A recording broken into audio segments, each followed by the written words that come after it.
प्रकार का गाली गलौज अपने प्रधानमंत्री के लिए करना, और वह भी गुजरात के सपूत के लिए ऐसे शब्दों का प्रयोग गुजरात में खड़े होकर करना, यह उचित नहीं है, यह निंदनीय है और कहीं ना कहीं यह कांग्रेस की मानसिकता को दर्शाता है।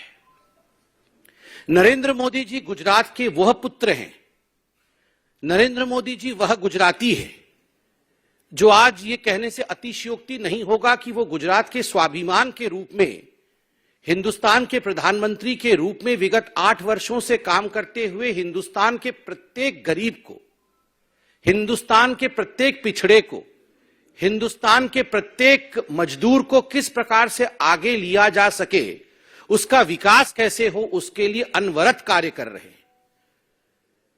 मैं तो सल्यूट करता हूं गुजरात की भूमि को, पवित्र गुजरात की भूमि को, पवित्र गुजरात की मिट्टी को मैं सल्यूट करता हूं कि उन्होंने ऐसा एक सुपूत हिंदुस्तान को दिया है जिसके लिए पूरे विश्व में आज एक अनुपम छवि बनी है। A leader who is considered as a global leader today across the world, उसको रावण कहना और उसके लिए इस प्रकार के अपशब्दों का प्रयोग करना, यह केवल और केवल मोदी जी का अपमान है, ऐसा नहीं है। मल्लिकार्जुन खड़गे जी, सोनिया गांधी जी, राहुल जी, आप जान ले, यह प्रत्येक गुजराती का अपमान है। This is an insult which is rubbed into every Gujarati. यह गुजरात का अपमान है। और खड़गे साहब, सोनिया जी के कहने पर आपने गुजरात में जाके, गुजरात की मिट्टी पर खड़े होकर गुजरात के बेटे के लिए जिस प्रकार के शब्दों का प्रयोग किया है, उससे कांग्रेस को आईना दिखाने का काम गुजरात की जनता करेगी। बंधुगण, मैंने इसलिए कहा कि मल्लिकार्जुन खड़गे जी के ये वक्तव्य नहीं है, ये वक्तव्य सोनिया गांधी और राहुल गांधी जी के, क्योंकि जिस प्रकार का नफरत गांधी परिवार में नरेंद्र मोदी जी के लिए रहा है, नतीजा हुआ है कि आरंभ तो सोनिया जी से होता है और गाली देने का काम तमाम कांग्रेस के नेता करते हैं। आप याद कीजिए, सबसे पहले मोदी जी को मौत का सौदागर कह के संबोधित किया था आदरणीय सोनिया गांधी जी ने। क्या नतीजा रहा? जब एक मेहनतकश गुजराती को मौत का सौदागर कहा जाता है, तो गुजरात की जनता ने सोनिया जी और कांग्रेस पार्टी को इसका जवाब दिया। नतीजा हमने देखा है। और आज फिर से मल्लिकार्जुन खड़गे जी प्रधानमंत्री जी को रावण कह रहे हैं। और इतना ही नहीं, आज से 1 हफ्ते पहले मधुसूदन मिस्त्री, जो कांग्रेस के बड़े नेता हैं, उन्होंने कहा था कि हम मोदी को औकात दिखा देंगे। मुझे कहते हुए दुख हो रहा है कि आज नरेंद्र मोदी जी पूरे विश्व में हिंदुस्तान कहां खड़ा है, किस पायदान पे खड़े हैं, इसको बता रहे हैं। 11वें नंबर स्थान से अगर हिंदुस्तान 5वें नंबर का आर्थिक शक्ति बनता है और उसके पीछे नरेंद्र मोदी जी की मेहनत है, तो मोदी जी को औकात दिखाने की बात मधुसूदन मिस्त्री और कांग्रेस पार्टी करती है। केवल रावण नहीं कहा गया, बार बार जो औकात दिखा देंगे कहा गया है। क्या औकात दिखा देंगे सोनिया जी? मोदी जी ने सर्जिकल स्ट्राइक करके पाकिस्तान को सबक सिखाया, पाकिस्तान को अपनी औकात दिखाई। मोदी जी ने जिस प्रकार से आतंकवाद के खिलाफ काम किया है, आतंकवाद को अपना औकात दिखाया कि तुम सर उठा करके हिंदुस्तान में जी नहीं सकते हो आतंकवाद। तो इस कारण से आप मोदी जी को रावण और आप मोदी जी को औकात दिखाने के विषय में बताएंगे। बंधुगण, इतना ही नहीं, आप याद करिए किस प्रकार से शेख हुसैन ने प्रधानमंत्री नरेंद्र मोदी के लिए 2022 में कहा था कि वो कुत्ते की मौत मरेगा। आप लोगों ने न्यूज में भी दिखाया था, पूरा का पूरा इस पे भारतीय जनता पार्टी ने प्रेस कॉन्फ्रेंस भी किया था। प्रधानमंत्री के लिए इस प्रकार के शब्दों का प्रयोग, और सुबोधकांत सहाय ने कहा था हिटलर की मौत मरेगा मोदी। आप सोच के देखिए किस प्रकार की कामना कांग्रेस पार्टी की रही है। केवल रावण नहीं, कुत्ते की मौत मरना, हिटलर की मौत मरना। अलका लांबा ने कहा था वो नालायक प्रधानमंत्री है।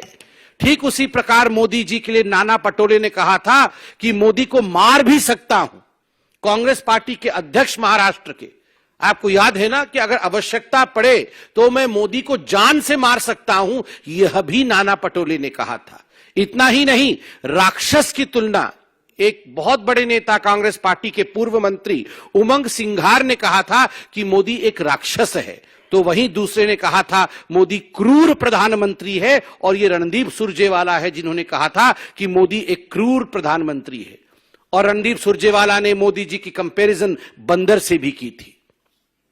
ये पूरी फहरिस्त के साथ में बैठा हूं, पूरा फहरिस्त है। मुझे लगता है कॉकरोच, यमराज, जिस प्रकार के घिनौने शब्दों का प्रयोग मोदी जी के लिए किया गया है, मोदी जी खुद कहते हैं, अमेरिका में भी कहा, जब उनसे किसी ने पूछा कि आपके पीछे ऊर्जा का कारण क्या है, तो मोदी जी ने कहा रोज 2.5-3 किलो गाली जो मुझे परोसा जाता है कांग्रेसियों द्वारा, उसी से मुझे ऊर्जा मिलती है। जब भ्रष्टाचारी, जब परिवारवादी, जब तुष्टीकरण करने वाले नेता गाली देते हैं तो एक बात स्पष्ट होता है कि हमारे प्रधानमंत्री कुछ अच्छा कर रहे हैं, इस कारण से उन्हें गाली दिया जा रहा है।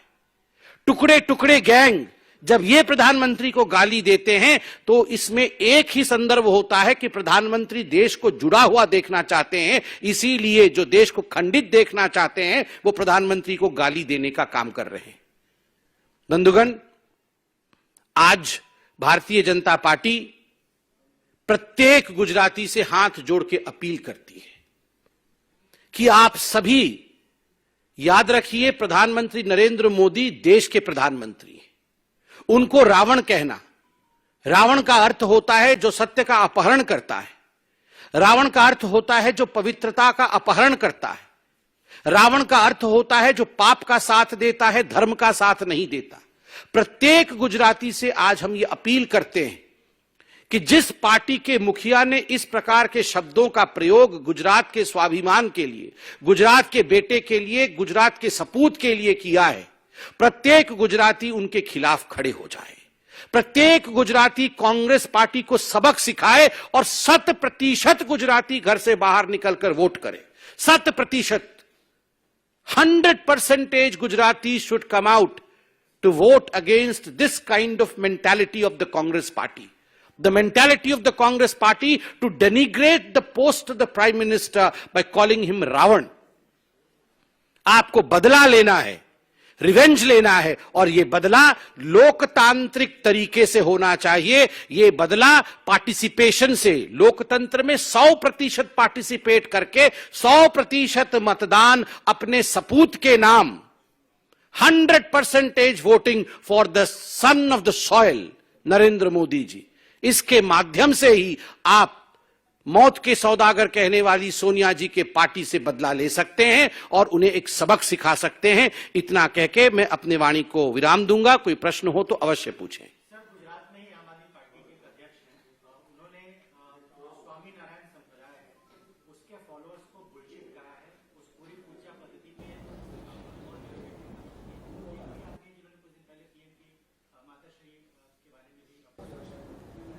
मैं पहले तो इस मंच से स्वामीनारायण संप्रदाय को जय श्री नारायण कहूंगा, उनका नमन करूंगा। मैं खुद भी स्वामीनारायण संप्रदाय से जुड़ा हुआ हूं और खुद भी अक्षरधाम समय समय पर जाकर पूजा अर्चना करता हूं। ये इतनी बड़ी संस्था है, इतनी बड़ी संगठन है और मानव प्रेम का संगठन है। किस प्रकार से मानव को जोड़ा जा सके, किस प्रकार से मानवता को आगे बढ़ाया जा सके, अनादिकाल से यह संगठन, यह संस्था धर्म के आधार पर किस प्रकार देश आगे बढ़ सके, सेवा के आधार पर कैसे भारत आगे बढ़ सके, इसकी चिंता करता रहता है। कहीं फ्लड हो, कहीं भूकंप हो, कहीं कोई त्रासदी हो, तो हम पहले देखते हैं कि स्वामी जो होते हैं हमारे स्वामीनाथ संप्रदाय के, वो खड़े रहते हैं। मगर उस अक्षरधाम अपने आप में एक गाथा है, उसके बावजूद आम आदमी पार्टी का इस प्रकार का गाली। एक तरह आप देख रहे हैं कि प्रधानमंत्री नरेंद्र मोदी जी जब प्रमुख स्वामी के संस्कार में गए थे, उनके आंखों से आंसू छलक गए। उन्होंने कहा, आप लोगों ने तो गुरु खोया होगा, मैंने अपना पिता खोया है। प्रधानमंत्री जी की यह श्रद्धा है। मगर दूसरी तरफ दूसरे पॉलिटिकल पार्टीज का इस प्रकार का बयान उन्हें, मुझे वो अंग्रेजी शब्द कहने से भी बहुत कष्ट हो रहा है, मैं वो